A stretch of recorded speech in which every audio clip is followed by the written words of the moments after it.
Hello, and all. Welcome to the Galaxy Band Show. I am here with my next incredible guest, and he's such an incredible artist called Nicholas Allen. So I'm proud to announce Nicholas Allen on the Galaxy Man Show. So please make Nicholas Allen very welcomed, and he is Nicholas Allen. Yes. So if you can give a bit of backstory about yourself, Nicholas, and then we'll dive right into the questions. Yeah, absolutely. I'm Nicolas Allen. I'm a Salt Lake City, Utah-based hip hop R&B artist. I like to kind of give myself more of like an alternative R&B hip hop title. Will you make that go live, please? Sorry, I was like trying to get all my You're technology. real good. But yeah, man, I'm 25 years old. Um, I was born and raised in Utah. I've lived in Vegas. I've lived in Rancho Cucamonga. Thank you. And Detroit. I spent a year and a half in the Middle East in the Army.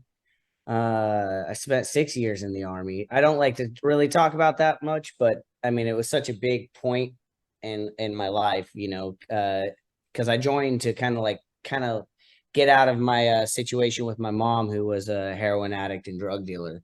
So I was 17. I graduated high school early.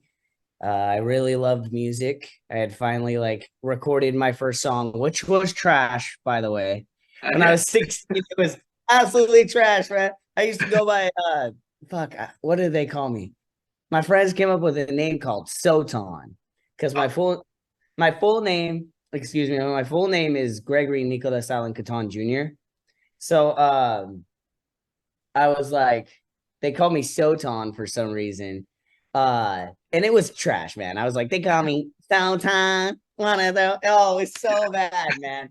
But that's what it takes. You got to start somewhere. And I fell in love with it because I was really good at poetry. Like as a young teenager, like I was really good at poetry. I won a lot of awards in school for poetry, and I fucking hated school, but I was always good at it because I had that like Portuguese father, who was like very adamant about having good grades and everything like that.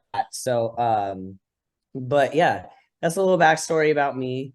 Really quick and easy and how I got into music. I had a friend named Kason Wright. I was really trying to just like change the trajectory of my lifestyle and kind of like what happens with our family having drug addiction go down the line there. And so I joined a group when I was 16 called Emerging Entrepreneurs. The founder is no longer with us today. Rest in peace, Mark Hoverson. He was a network marketer, but it gave me an opportunity just to meet a lot of people from all over the United States. And I met a guy from Salt Lake City, and his name was Kason Wright. He's the whitest dude you'll ever know. He plays tennis, and he's like, dude, you're like really dope. Like, how did you learn how to rap? And I was like, well, living off of Martin Luther King Boulevard in Vegas, like kids always would like freestyle. He's like, dope, like let's record you. It took me like, have you ever seen the NWA movie? I have, yes. Yes. Bro, you know how Easy E took like 80 like takes just to get one verse? Yeah. Try that times like 1,000, bro. I was in that bitch like Ridiculous. 6 hours, and it was garbage. It was trash, But and honestly, like I've been making music since then. I've worked with Crooked Eye, King Crooked, from Shady Records, Slaughterhouse. Um, I've worked with playing shows with Kasky. I've done shows with Swaco, Nathan James, and Lil Xan. I've done personal show with Lil Xan too. And then I've just done a lot, man. And I didn't really start getting good until like a year and a half ago, if I'm being honest. Almost about 2 years now, honestly. So that's my backstory there. Amazing. I love that. Like hearing all that backstory about yourself, that makes you a true artist. And I have so much respect for that. Just wanted to say that first up, Nicholas. Thank you for opening up all about your Absolutely. backstory and everything. Truly inspirational. So Yeah, we'll dive absolutely. right into the questions now. So for my very first question, you've created incredible original songs, and for the first original song I'm going to mention is Superstar. What was it Correct. like creating this song, and what's the meaning behind Superstar? Mhm. I love this record, and there's a reason behind this. So for like when I dropped the song with Crooked Eye, I had the is this glare making it really hard for you here? No, it's perfect.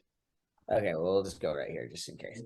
So Jay Cedric commented on a post I made on Instagram, and he's like, "Yo, you kept up with Crooked Eye, like let's work together." And he was only like, I want to say 19 at the time, and I was maybe 21. Yeah, I was 21, 22.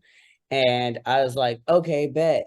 And that kid is fucking insane. If you guys don't know who Jay Cedric is, Mighty Jay Cedric on Instagram, excuse me, you need to listen to him. So after 3 years of just dropping music and me being broke as shit, just trying to make it work, as a barber too. I was also a licensed barber before I quit my full time and came here. Um, I was like, we got to get you out to Utah. We got to get you out to Utah. And finally, it just like we were in the position to bring him out. And when we brought him out here, we went to Kendrick Lamar concert.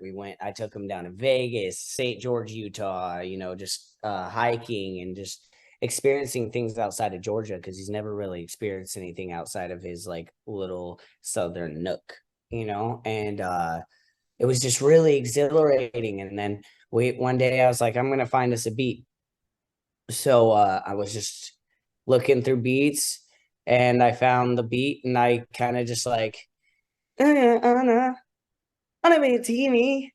They want me phony when we were just smoking, or I was smoking. He doesn't really smoke, but I was smoking, just kind of like getting the vibe, freestyling. And I was like, yo, Seti, come in here. And that motherfucker's always on the phone, bro. Trying to get him to get off the phone is goddamn impossible.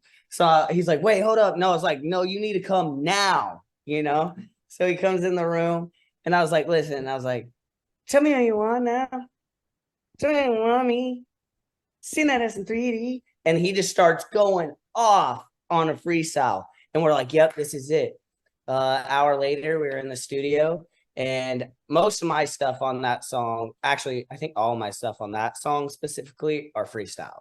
Um, where Cedric kind of got challenged because I can work fast like that, and he really gets into the artistry of wordplay and multiple syllable rhyming and things like that. I do too, but like that's his thing. So it was awesome to see Jay Cedric kind of out of his comfort zone and do a song that's completely different from anything I've ever done. And we fucking, it honestly like took off really well. And we got a lot of good reviews, a lot of mixed reviews, for the most part, good. And it's a bop. I love it. So, on to my very next question. So, you have also created an original song called Nothing to Something. What was it Yeah. like creating this one, and what's the meaning behind this song? Yeah, that's a great question because with nothing to something as well as medicated, people think it's these songs about just getting like high and just partying, just like your every regular hip hop song. But I actually, which means I did what I wanted to correctly because I was trying to think of how do I get my message across that I have been through trauma and I've overcome that trauma and make it fun, because I feel like a lot of music today, we need sad music, but like I don't want to be the guy who's only dropping sad music. Like I don't want to be boxed in as a sad rapper or a sad singer. So with nothing to something, I start off with saying I was 6 years old. Hey, stepdaddy took his life, took me cold. Hey, and that's because when I was 6, my stepdad actually, he jumped out of a car in front of us with him when him and my mom were having an argument. And he was in the back seat with me. He's like, yo, watch this. And he like jumped out. And that moment forward is like kind of what kick-started my mom's heroin addiction. So that was like the main moment that I always say in the timeline of my childhood that like really shifted it into a darker area. That's why I say like like in those lyrics, I'll be like, you can't hold me down. I'm gonna keep going. And then in the hook, I talk about a woman, right? Like, I know you when you let me got me feeling like look at you, bitch. Right. So like that's actually like another little point for me of a trauma that I deal with regularly. Like I got cheated on by like my first love, I got cheated on by my second love, and we all have heartbreaks. And so it kind of brought me to this point where I was like always down because of that. I was like, no one could ever love me, no one will ever see me for who I truly am. And because when they did that, like it kind of like turned and backfired, and like I was the bad guy all of a sudden. So um, I just had major trust issues with my mother and with the women that I had around in my life. And that was just kind of me saying, like, I know that I went through that with you, but look at me now. Like, I need to just get the fuck over this shit. Like, this isn't my life. That was my life. And this is going to be my life. So that's kind of like the same thing with medicated. Is like, I don't know if you were going to ask about medicated, I but was going to ask you about medicated. Yeah. yeah, so medicated is the same thing where so I started smoking marijuana regularly last year or in 2021 when I got out of the army. I was like, all right, I moved to California, I was going to chase my dreams, and I started smoking, and I used to be angry all the time. Like anything possible could like make me snap. And I didn't ever want to get put on like prescribed with like Xanax or any antidepressants or anything like that because my mom was a heroin addict. So Yeah. like I didn't want to use that as like my crutch. So started smoking, and it like really just changed everything. It was like all my problems that like I felt was like kind of not like let go of, but easier to like address. Does that make sense? Like Yeah. a lot of people use it to like numb their pain. Like I used it to kind of address it and like tackle it. And it really helped me. It helped me as an artist because like I was able to like kind of not be afraid to um speak what I felt inside. Because when you grow up in a Portuguese home, gender roles are really important. So like being a man means no crying. Being a man means you have to be a provider. Being a man means like you have to be the hardest worker you've ever seen. Like so and then double that up with being a veteran as well. It's just always like, hey, just keep going, bottle it, keep going, bottle it. But when I was smoking, it kind of like gave me a moment where it's like, because I've tried the therapy, man, and I really think it's just based off of everybody else. This is my therapy, and it kind of helped me get rid of that like negative, like I'm a man, I can't have emotions, and it made my music 10 times better. And in medicated, I say like everyone thinks it's me hyping about the streets, but I'm saying like um, mags and 45s, mamas down to ride, pop the trunk, bags in hella white.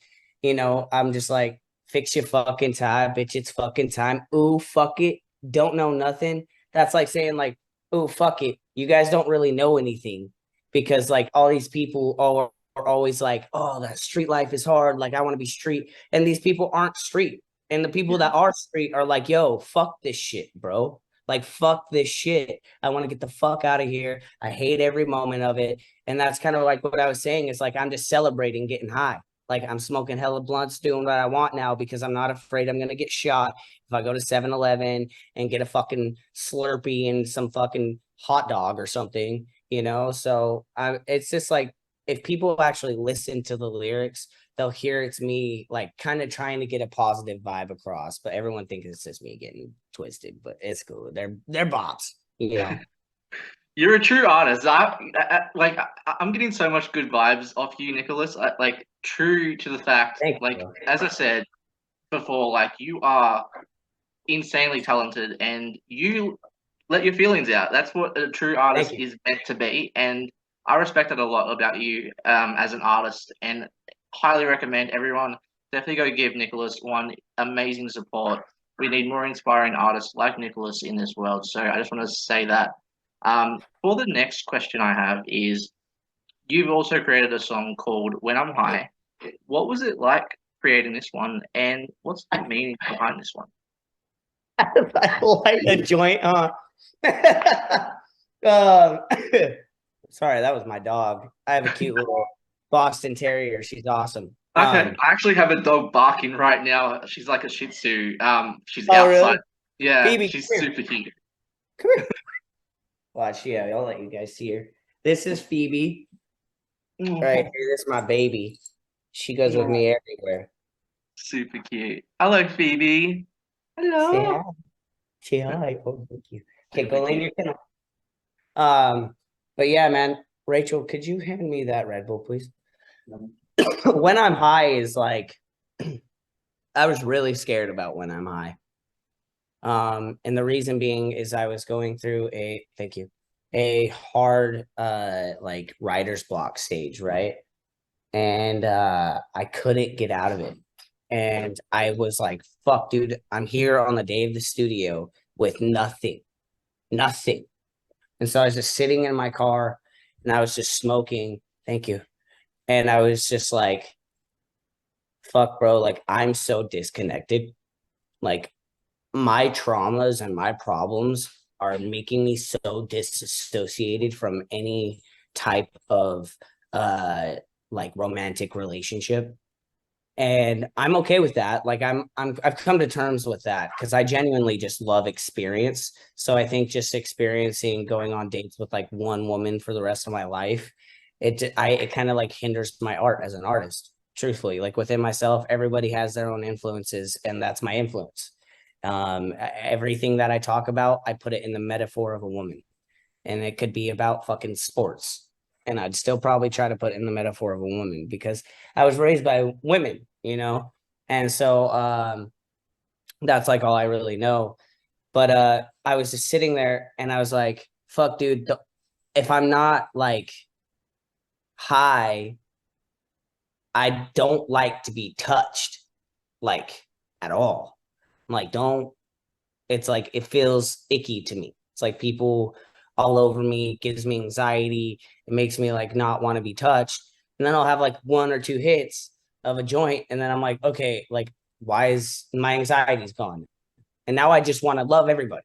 Right. So, um, but that also hits the song also hits on my traumas with being cheated on as well, to where it's like I can't love monogamously.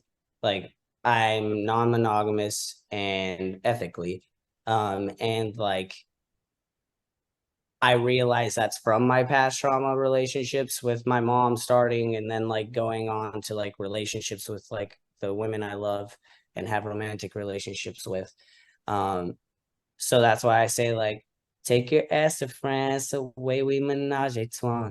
Say you wanna dance, say daddy, and now you calling. Just give me both your hands. It's because like that trauma of being cheated on turned me like, dude, I was an animal. I was like, how do I understand the female psychology? How do I understand the female body? Because I wanted to know everything. Like I didn't want to be the guy that was like constantly getting fucked over anymore. I wanted to be the guy that was a heartbreaker. And you know, I'm not saying that's what I am, like, but I've heard that's what I am, but I'm honest. Like I don't heartbreak. You know, if anyone gets heartbreak, I'm always honest. Like I'll always at the first be like, listen, this is who I am, this is what I want, this is what I don't want. And if you want to be my homie, let's be friends, you know? Um, so basically that's what that song hits on for me. And honestly, like after I finished it, it's so fucking weird. My engineer sent me the sound file, and for some reason we just recorded it in the wrong hertz. And every time you try to bounce it to me, it was fucked. Yeah. So I was like, bro, please try to fix this. Like I let all my emotion out onto this. He's like, I don't know what happened. He's like, I've never done this in all my years of sound, you know. And I'm like, no, you're good, but like, please just fix it, you know, because like I don't think I could get that same emotion again because it was the same day. Yeah. And he's like, I got you, I got you. So then he sent me over another version, And I was like, fuck this. And I went on some video app on my phone and I slowed down the audio he sent me. And I was just all by ear until I felt like, okay, that's my pitch. Like I was in the bathroom going like, I might only love you. I might, no, and then I might only love you. And then I would just go back and forth, just trying to get that perfect, Perfect tone. audio. Here's my Yeah. voice right now. I'm strained out. I've been singing a little too much. I need to start drinking tea with honey. But um, yeah, man. Uh, I did that and I sent it back over to him, and he like he made it all sound good. And we had to work for When I'm High. So I really hope, even if it's a long-term success, like I really hope it gets mainstream success for sure. Amazing. I love that. So, on to my very next question. So, what made you as an artist decide, hey, I want to get into singing? What made Nicholas say, hey, I want to get into singing? Yeah, that's a good question. Kind of like what I touched on earlier, just like I was a kid, I was always artistic. So when I was 2 or 3, I had an obsession with Prince. Okay. And I know people are going to chastise my mother for this. Mind you, just because my mom's a heroin addict, that's mama. I love mom. But back then she wasn't on drugs, but she let me watch Prince's Purple Rain movie, you know, and I was like, that's me. I'm sexy. I'm getting the girls. I'm the singer. And so my mom, like, she thought it was cute, this obsession I had over Prince. So she bought me like a purple bathrobe, right? And like a girl's purple guitar from Walmart. Okay. Like, you remember those electric guitars, or like the toy guitars where you just kind of like pressed buttons and it made Yeah. noise? Yeah. And then it had like the metal strings that didn't, it was like blang. And I'd get on the counter and I'd sing Purple Rain to people. And like, I thought back, it's weird that you asked that question, because I thought back not even probably a week ago, and I was like, when did this really start? Because I always say 16 because that's when I recorded my first song. It's like, when did this really start? Like this infatuation for music, right? And that's when it started. And then my mom was obsessed with new age rock. So then, like, of course, when Queen of the Damned came out, Aaliyah, oh, that was my first ever celebrity crush. So like, and then Aaliyah's music was popping at the time too. So like, that's kind of how I started to get into like the R&B sound of it.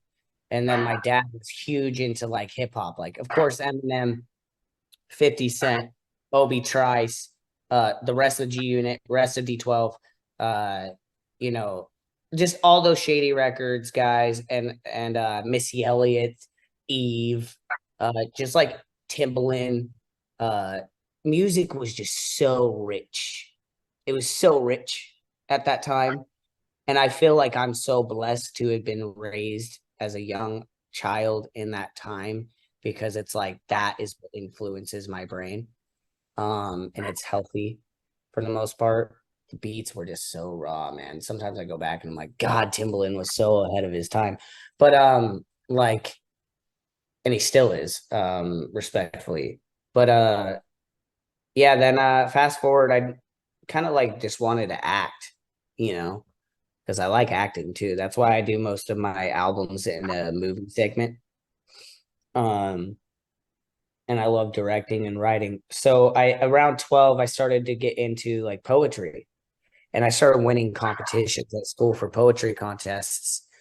And I was like in my home, like in my back, and my mom had like done something. She was getting high, and she's like, I'm not high. But I knew she was. So like I went in my back room and I put on a Kid Cudi beat, because Kid Cudi was hot as fire at that time. And I just start freestyling, man. It was booty cheeks, but I fucking did it. And I just kept trying and I kept trying. Then I started to try writing. And then I went to New York with that entrepreneur group, met Case, and I was like, this is what I think I might want to do. He's like, well, fucking do it. And then that's where it took off. I Murder, love She Wrote. So onto that question. So what does performing music like mean to you? Like, especially as an artist, like when you're performing, what does it mean to So the art of performing, 1 second. Sorry, I'm getting a phone call. This is my daughter. Hold on. Hey, Lulu. That's my baby girl, Lulu Shay, right there. you? Oh, hello. I'm talking to someone from where your grandma and grandpa and your mommy are from in Brisbane. So I gotta call you back, okay, baby? I gotta call you guys back. Okay. I gotta go. Yeah, I just wanted my daughters never gets limelight. So I thought it would be cool for you since you're from Brisbane and Yeah, that's where her family's from to meet my child. that's She's so 2 years. That's Lulu Shay. So to answer your question about what it means to perform live for me, performing live for me personally, uh, has everything to do with like the true artist. And what I mean by that is like, I'm not saying that other artists aren't true artists. And I'm not saying that specific art is not art. What I'm saying is like, in a musician sense, right? I think nothing is more intense than being able to take a music that you recorded, put EQs on and like spent hours making and make everyone feel that same feeling you felt. That's hard, really hard. And especially if it's a smaller crowd and it's more personal, it's even harder. So when I get to perform my music, the way that I look at it, people are like, "Are you scared? Are you this? Are you that?" And I always say no, and they're like, "Well, like, why not?" Or like, "How come?" And they never really like the answer because the answer's simple. Uh, this is what I was fucking made to do, you know? And I was just like thinking after I went and saw the Weekend this last year, he set a bar for performance for me that's like unbearable. Like when I perform, it's the highest adrenaline rush I've ever experienced. That man made me feel that in the stands. And so I was like, fuck, dude, that's my level I need to get to. Like, that's the way I need to make everyone else feel. So performing to me is like making all these virtual people, right? All these streams, these likes, these followers. It's making all those people like kind of go from being fake to being real because they're in front of you. And when you get that like real feeling, if you don't know how to handle it or how to coordinate it, or know the art of performing, you're gonna like lose them, and then like you're gonna lose all your following. You're gonna lose your whole. That's why I say the true artist is someone who can make a song in the studio and perform it like it's like their last time ever. You know what I mean? Like that's what I love performing because I think that like visual arts are one that's like new age. Everything's kind of moving towards visual arts, you know. um Visual arts kind of takes the listener and the viewer and puts them into your world. Like if you set it up correctly and you perform it correctly, it'll take the listener and the viewer and it will put them exactly where you want them, and they'll interpret like everything that's going on in their own way, and it will make it original to them and they'll truthfully connect to it. So that's what I think the art of performing is. So, on to my very next question. So, like, what's your all-time favorite cover song to perform and why? So I don't perform cover songs. Okay. And that's not because I don't want to or I don't like Yeah. to. Um, I just I get inspired by myself. Yeah. You get what I'm saying? Like if I heard um let's see, like let's say Yellow Wolf. And I say Okay. Yellow Wolf because he was a big influence to me when I was a teenager. I would listen to Yellow Wolf and then I would be like, hear a bar or something, and I'm like, yo, that's fucking dope. Like how could I recreate that in my way? And then like how could I recreate that with the swagger of this person? And then like the swagger of this person, and then make it me. And which is how every artist is made, right? So like I don't know. I feel as if though I kind of got off track there. What was it? One more time. No, you're all good. What was the like main What question? was what's your all-time favorite cover song? If you could perform Yeah, one, cover song. like, yeah, So I feel as if though like I were to cover those people. That's what I was trying to say. Sorry, my yeah. mind kind of went off track there because I was like, wait, what was I say? If I were to cover those people, like Yellow Wolf and all the people that inspire me, then everyone would box me into those people and compare me to those people. And so like I don't want to be compared to like legends. I want to be compared to myself and be my own legend. So So on to my very next question. So if you could work with any top three music artists in the music industry, who would you want to work with and why? I have this written down. I have this written down. Let's see here. Um, Kendrick is number one. And the reason why I chose Kendrick as number one is because after Mr. Morale and the Big Steppers, I think I Kendrick has now bumped up to my top three. Like top 10 was originally, but like now it's like he's close, maybe even top two, like of rappers and MCs. And the reason being is because he's not afraid. Uh, he's not embarrassed. Look at the clothes he wears. You know, he's like, I'm me, bro. I'm gonna swag out. I don't care if you want to say I'm wearing cowboy boots and I shouldn't be, you know, or like I don't know any kind of. Let's go back to the performance things and like visuals, like the way that he put his music video together for Rich Spirit and Count Me Out. It's like I cried. I cried. And I was like, this is art, bro. Like it was refreshing to me because you see so much repetitive music, videos, content, everything's repetitive. And then you have that one person out here who shouldn't be winning because it's not like everything over here, right? Kendrick doesn't sound like everything today. He's the outcast, but he outshines all of this with original music, and it's because of the way he delivers it. So that's why I chose Kendrick as number one. Number two, The Weeknd. Gotta love Abel Tesfaye, man. Yes, God, he's yes. so good. I've been a fan. So when I was in my teens, I was scrolling through YouTube back in the day and listening to music, writing music, and I came across.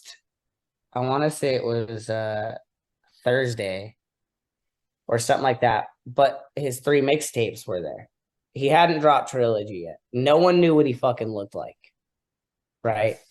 And I was just like, who is this guy? I want to have a voice like this guy. Please, God. Like, I'd be like, seriously, pleading to God, give me this man's voice. And no, man, he's just like watching him through the years. It's just like, holy fuck, you were an artist. And he was one of my biggest influences to me as a teenager, whether it was positive or not. It got me laid a lot. The music got me laid a lot. Let's be real, like you know what I mean. So it didn't Yeah. really matter. But one of the best advice I've was ever given was listen to the music that ladies listen to. But yeah, um, Abel would be the second one, and then the third one would be FKA Twigs. And I Okay. don't you're Aussie, so you definitely know who I FKA know Twigs. this. Yeah, Oh God, dude. they're so good. She she is like FKA Twigs, she's like I would put She's her in amazing. a I would put her in a category of like her own because as everything. Like I don't know if you've ever watched an interview with her, but like I feel like I could just like want to give her a hug and like smooch her little cheek because like she's so sweet, like genuinely sweet. Like, and you know when you can just tell if someone's fake sweet, like she's sitting there, she has her cute little like lisp and her like little British accent, you know, very calm. She talks very quiet and very soft. And I'm just like, yo, you're just such a genuine human. Like you're like radiating like happiness and like gentle, not happiness, but more like gentle approach. And then like double that up with the music and the originality of the music. She's insane. That's my top three right I now. love That it. always So, changes. yeah. So on to my very next question. So onto that side of things, if you could like go anywhere on tour, like any place, any country in the world, where would you want to go to and why? Rachel, isn't that funny? We're actually like thinking about this currently. Uh so I'm torn because Australia is one of my higher streamed countries, but it's also the most expensive. So it's like, fuck. And you cover less ground. So we Yes. were gonna do an Aussie tour this year. Okay. We're not, unless we're not gonna say we're not completely, but the chances are we're not. Yeah. Just because it's so expensive. I might come out there and do a show or two though. Yeah, so we were, like I said, we were like gonna plan an Aussie tour, but then I'm Portuguese too, so it's like Europe might be the option there. It's between Europe and South Africa because South Africa rides, bro.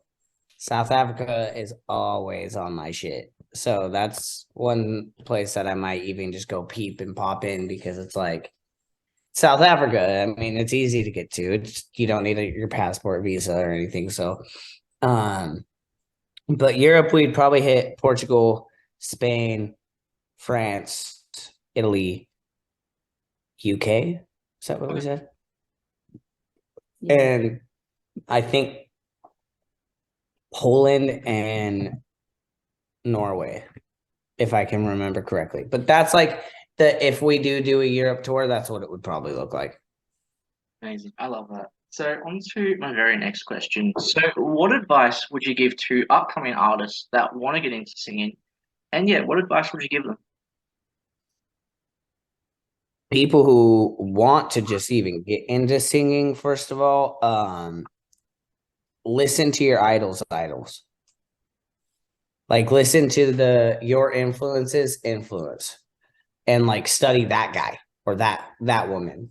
Um, because that's what made them great. So that's like what I would say to get started. It's like just do a lot of studying and like don't act like you know anything. Like that's one thing that people really fuck up a lot of the times is they're like, oh, I'm gonna be a rapper now. So 3 months later, I went and got an LLC for $400 that makes me a record label, and I know everything. Like you don't know shit, bro. Like you don't. Like shut up. Just please shut the fuck up. Those people out there from Nicolas Allen. Hi, please shut the fuck up. But genuinely, but no, like another thing is it's like watch a lot of like Wendy Day. Her shit's free. She'll tell you exactly everything you need to know on YouTube. Watch Wendy Day's podcast. Watch Brandman Network. Watch these guys who have real credentials and real artist backgrounds and like practice what they say. It works. It works for them, so it's going to work for you. Another thing I'm going to have to say that like I'm going to be the bearer of bad news and fucking God strike me down if I'm wrong. You're going to need money. This game is brutal. Does that mean that you're going to need money in the start? No, you have to be good enough to have somebody to want to even give you money in the first place. So if you think of yourself as a business, right? And you're like, I want, let's say a barber, for instance, because I'm a licensed barber as well. Let's say I start cutting Uncle Johnny's hair because he's too poor to go down to scissor cuts. And I'm giving him haircuts for free. And then I'm cutting him for $2.50 a year later and $5 because I'm getting better. And then I finally go to school or I go to an apprenticeship and I get good at that shop and I build a clientele. And now 5 years down the road, 6 years down the road, I'm having my own shop and it's running successfully and I'm making great money because I honed in on my craft. That's how you have to look at that. You can't just jump into this shit thinking you know everything, thinking you're going to be hopping on stages, thinking your song's going to get a milli. That's just not what's going to happen. You just have to be good enough and try hard enough and work hard enough for years, not days, not weeks, not months, years, unless you're fucking lucky and someone shares your shit and you just pop off out of nowhere. But that's rare. This is like more rare than the lottery. So just keep your head down, do the free shows, be a sponge, be vigilant. Don't spend your money without knowledge of what it is you're spending money on, and always have a contract. Always have a contract when money is involved. Always. That would be my best advice. So onto that. The next question. So if now Nicholas could talk to younger Nicholas, looking back over your time in the music career, what advice would you give to younger self? Stop being so angry. You fucking did it. Just chill. Yeah. That's all I'd say to myself. Stop being so angry. You fucking did it. You got out of your mom's house. You don't live in an addictive environment. You don't live in a dangerous environment. You're doing the thing you love. Shut the fuck up and enjoy life. That's what I'd say. I love that. So on to my very next question. So what are like the positive and negative side into the whole music industry, and how to get through those like negative moments as an artist? Positive is that you're doing what you love, right? So who gives a fuck who likes you? You know, and it doesn't matter if I like you or you like them. What matters is that there's 8 billion people in the world, and there's got to be 1, 2, or even 12, at least a dozen people that like your shit. And, you know, I don't know, man. I just feel like I'm trying to word this again. So ask the question one more time so I can So think about it. like, what are the positive and negative into the music industry, and how do you get through those like negatives as an artist? That's just so good, dude, because like you ask some amazing questions. Thank you. You make me think really like hard about these. Um, I'd say the biggest negatives are like what I just explained. And also no one's your real friend. Like you can tell who's your like real friend, but like no one's your like real homie. Like no one cares. No one's just gonna hand you out a fucking ticket, golden ticket, and like put you on with 10 milli. Like no one's gonna do that. No one's gonna do that. We have families and like mouths to feed. So like people are ruthless. They'll take your shit. They'll scam you.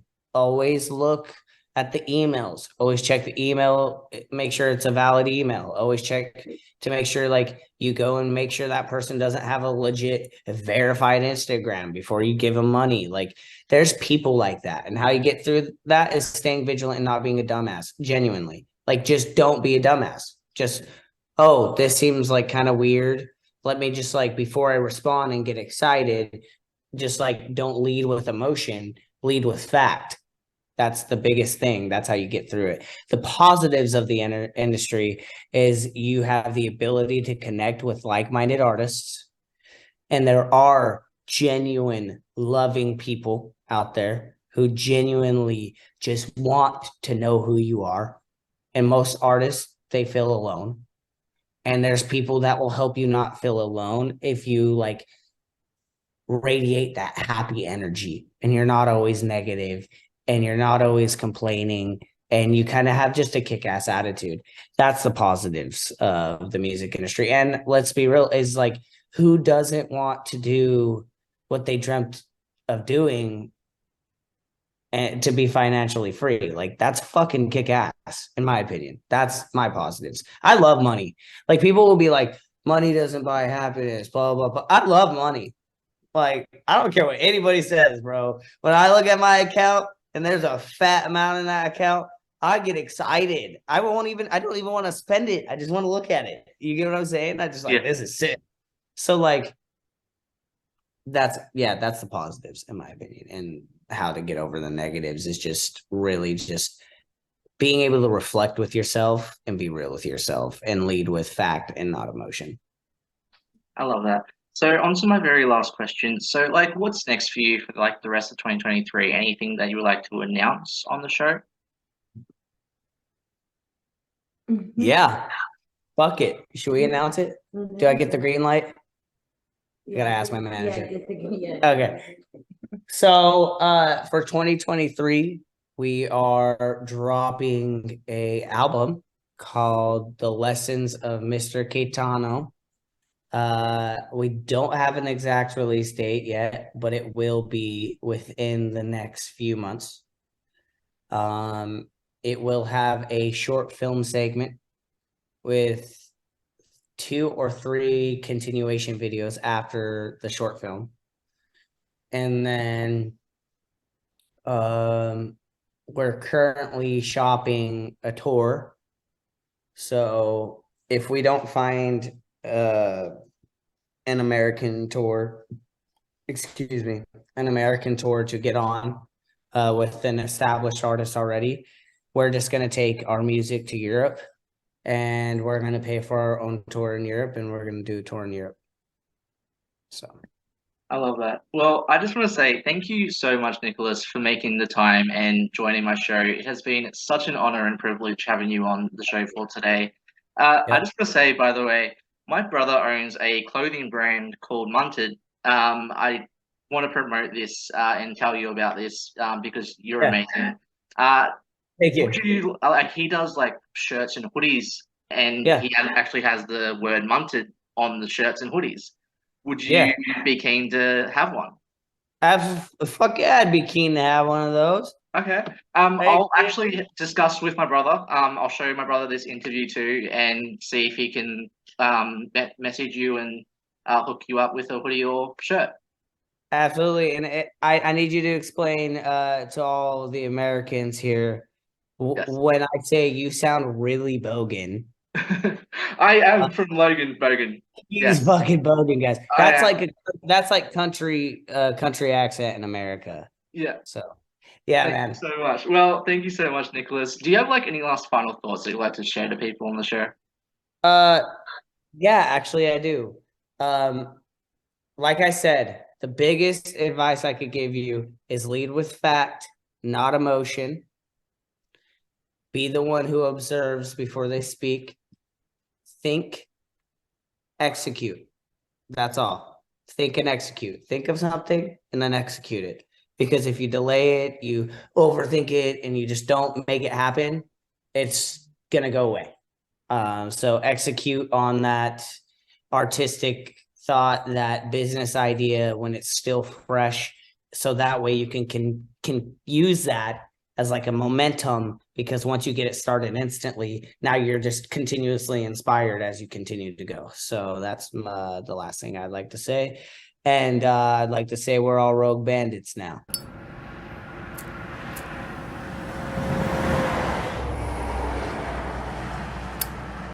I might only love you when I'm having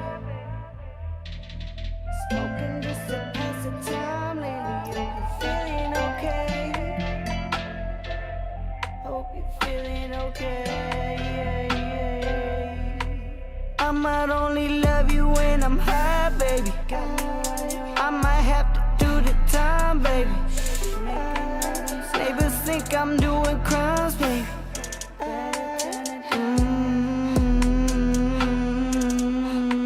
Let my lips touch your skin, losing function when you coming in love with sin. Blood is rushing in. If this is love, well then I don't wanna be friends with anybody but you. I might only love you when I'm high, baby. I might have to do the time, baby. Neighbors think I'm doing crimes, baby.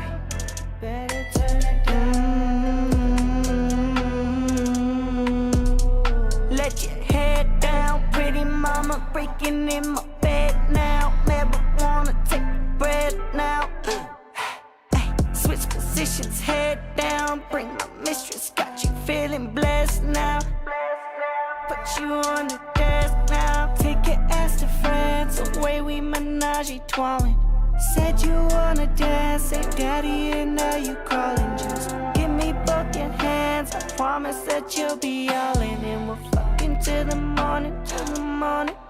I might only love you when I'm high, baby. I might have to do the time, baby. Neighbors think I'm doing crimes, baby.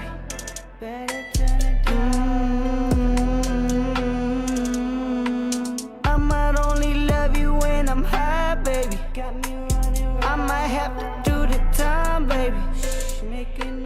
Neighbors think I'm doing crimes, baby.